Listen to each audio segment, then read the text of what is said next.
En esta oportunidad vamos a revisar conceptos claves relacionados con acoso escolar y la manera de abordarlo. Es importante conocer qué es el acoso escolar y cuáles otras formas de violencia pueden ser confundidas con una manera de acoso escolar, pero no lo son. Para que cuente como acoso escolar y poder catalogarlo como el mismo, es importante tener en consideración 4 características o criterios que deben cumplirse y así hablar propiamente de acoso escolar. Una de ellas se trata de la sistematización. Para que hablemos de acoso escolar, la violencia o las agresiones deben darse de manera sistemática en el tiempo. Es decir, no hablamos de una situación incidental o que ocurrió en un momento específico por algún motivo en particular, sino que hablamos de un patrón de conducta. Son agresiones que se repiten en el tiempo, que tienen un patrón de repetibilidad. Otra característica tiene que ver con que se da entre figuras pares, es decir, no hay necesariamente una asimetría de poder o roles que impliquen autoridad. Se da de alumno a alumno, de niño a niño o adolescente o adolescente. Puede implicar que haya diferencias de edad, pero a nivel de autoridad o de estatus estamos hablando de un nivel par. Por otro lado, también hablamos de que es un tipo de agresión que se da contando con testigos.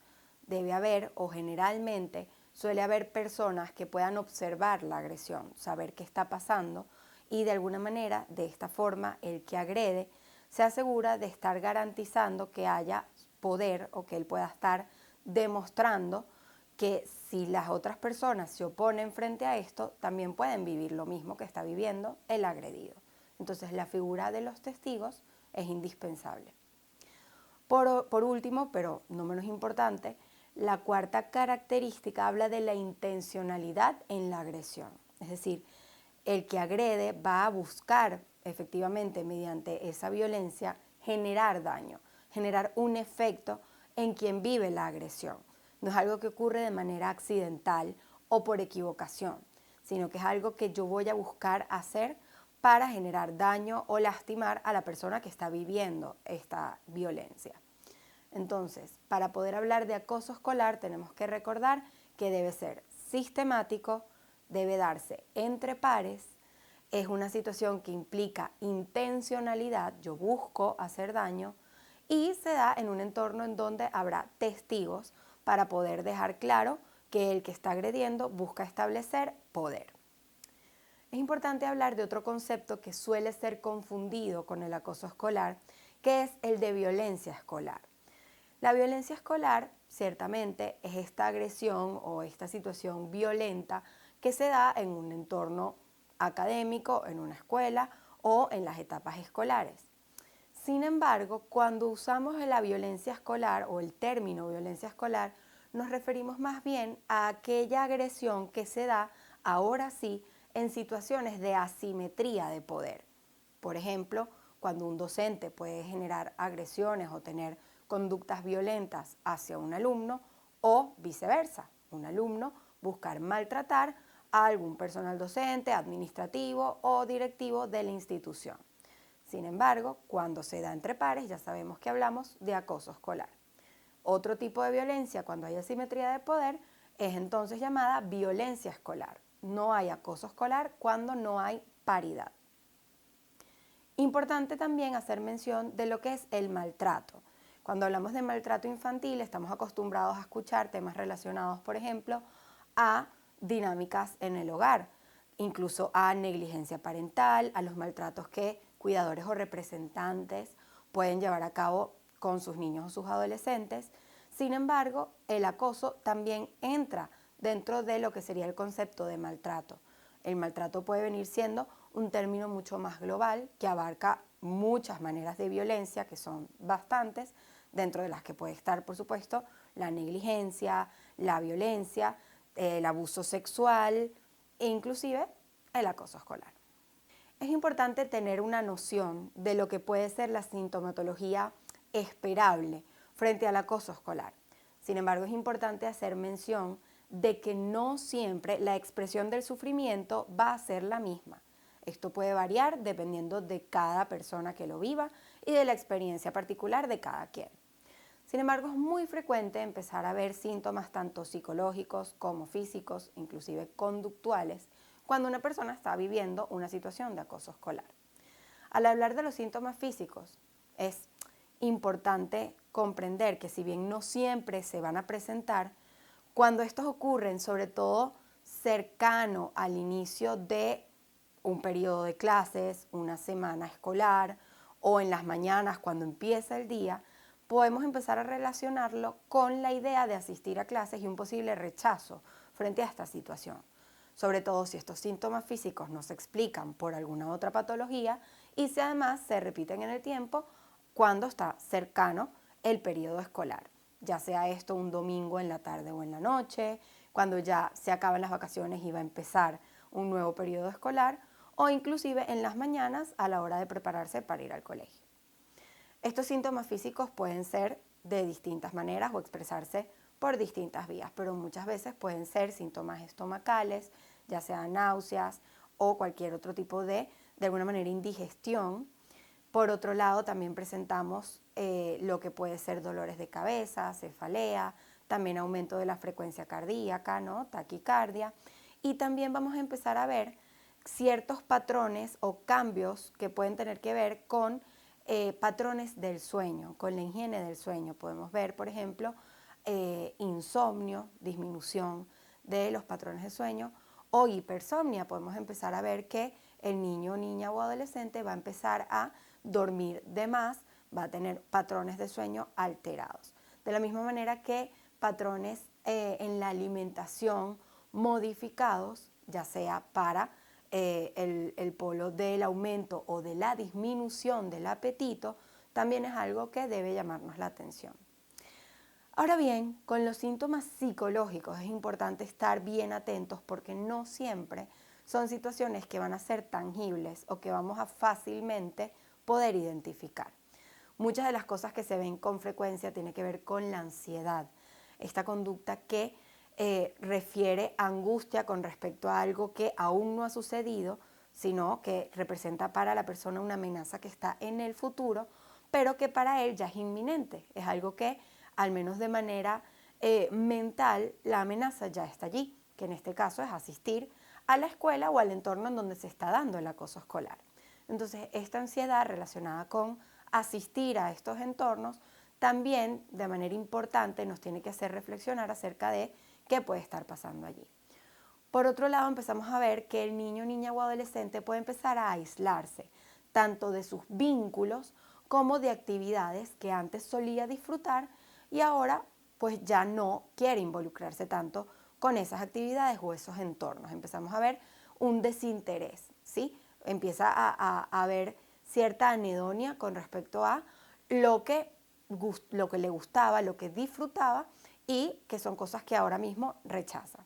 Y por supuesto alteraciones del estado de ánimo en las emociones básicas como la tristeza, por ejemplo, puede aparecer un estado de ánimo quizás más deprimido, menos energía para realizar las actividades. El miedo también es una emoción muy frecuente cuando hay algún niño o adolescente atravesando por una situación como esta.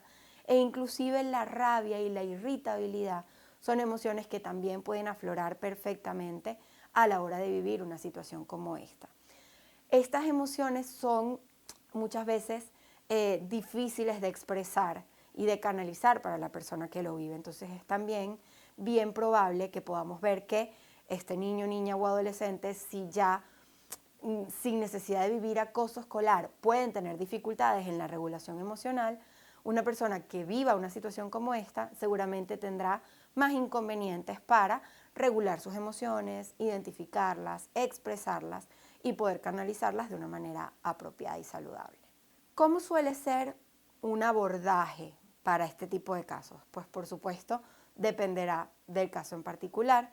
Ninguna persona vive una situación en específico de la misma forma que otra. Sin embargo, para casos que puedan tener una alteración emocional y cognitiva con respecto o motivada por una situación de acoso escolar, pueden hacerse distintas cosas o puede darse un abordaje en distintas áreas. Para empezar, el abordaje del sufrimiento, de la expresión emocional y poder brindar esa contención de esas emociones en un primer momento es indispensable. Esto es muy necesario porque esa va a ser la vía de poder regular emocionalmente a ese paciente para a partir de allí poder tener un proceso constructivo y de aplicar herramientas para retomar el control de su vida en ese sentido.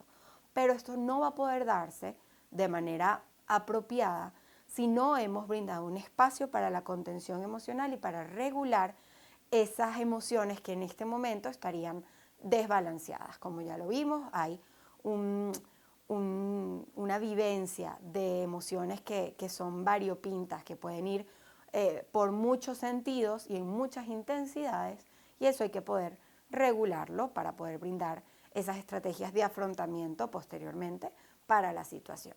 Entonces, una vez que se haya hecho esa contención, es importante trabajar con el paciente y con las personas involucradas. Esto tiene que ver con el abordaje integral.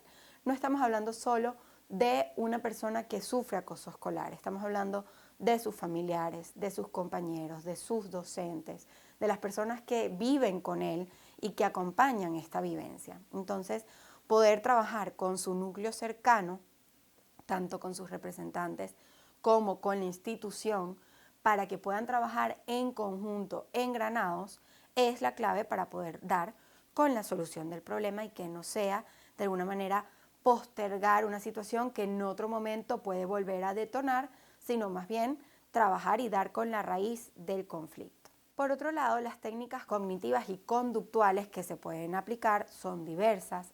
No a todo el mundo le va a servir cualquier técnica. Lo que le sirve a alguien puede no dar resultado con otra persona que vive la misma situación porque lo digiere y lo asimila de maneras distintas. Entonces, es importante saber que hay una diversidad de técnicas. Sin embargo, muchas estrategias que son han dado bastantes resultados, tiene que ver con, por ejemplo, la reestructuración cognitiva, que tiene que ver con todo lo que es la modificación de aquellos pensamientos que va a tener la persona relacionados con el acoso escolar. Todo lo que la persona piensa de sí misma a raíz de todas esas humillaciones sostenidas, esa autoestima que ha estado quebrantado, la incapacidad que siente de tener vínculos saludables, fuertes, lo que siente que merece y lo que no, es decir, esa culpabilidad que siente por sufrir ese maltrato e inclusive la creencia de que se merece eso que está viviendo. Muchas personas que sufren este tipo de violencia tienen la idea de que han hecho algo para merecerla y eso les dificulta poder retomar el control de sus relaciones. Entonces, el poder trabajar de manera cognitiva esas creencias y desmontarlas y sustituirlas por pensamientos más beneficiosos y más funcionales es algo que ayuda bastante y se logra mediante la reestructuración cognitiva. Por otro lado, es importante fortalecer las habilidades sociales que sin duda pueden verse debilitadas a raíz de una situación de acoso escolar. Esto tiene que hacerse de manera progresiva porque evidentemente sigue habiendo temor, sigue habiendo angustia y ansiedad a la hora de pensar en relacionarse, pero el ayudar y acompañar a la persona en estas aproximaciones sucesivas para que logre vincularse y fortalecer sus habilidades sociales es fundamental.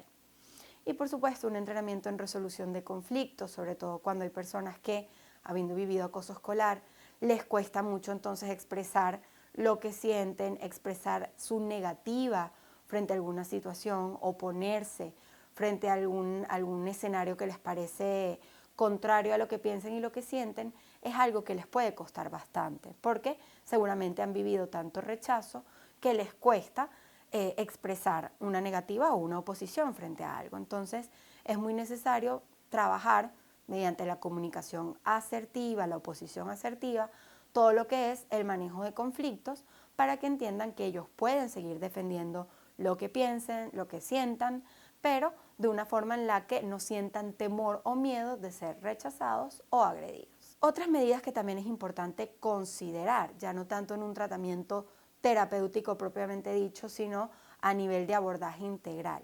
Tener muy claro que el contacto tanto con los representantes como con el equipo directivo, administrativo y docente de la institución es indispensable. Muchas veces en casos como estos, cada parte del problema, docentes y padres o representantes muchas veces tienden a buscar responsabilizar a la otra figura de lo que está ocurriendo y no nos damos cuenta de que en el medio pues está el niño, niña o adolescente afectado que no tiene ahora mismo a alguien que lo proteja de manera apropiada. Esto va a ocurrir en la medida en que ambas partes conjuguen las vías de acción, se complementen, trabajen engranados de forma que entonces se pueda dar con una solución integral, multidisciplinaria para la situación que está viviendo ese alumno en una situación de acoso escolar. Por otro lado, siempre recomendamos tanto a los padres como a los docentes e inclusive el mismo alumno o alumna que pueda estar viviendo la situación, la documentación de pruebas. Esto no para tener amenazas que poder mostrar, sino más que todo para poder a la hora de acudir, en el caso de que fuera necesario, a un ente gubernamental para buscar apoyo legal, como puede ser un consejo de protección, tener la mayor cantidad de insumos que permitan identificar y plantear de qué manera, cómo, cuándo, quién y dónde se llevan a cabo cada una de las agresiones que vive la persona que está sufriendo el acoso escolar. Esto nos va a permitir dar un mejor tratamiento, canalizar el caso de mejor manera y también poder decidir cuál es el tratamiento, inclusive terapéutico, más apropiado para la situación. Finalmente, es importante resaltar que el acoso escolar es una situación que, más que ocuparse cuando ya está ocurriendo, es importantísimo poder trabajar en prevenirlo. La concientización en cada uno de los espacios es indispensable para que nuestros niños, niñas y adolescentes sean capaces de desarrollarse en un entorno donde se sientan seguros, protegidos y tranquilos.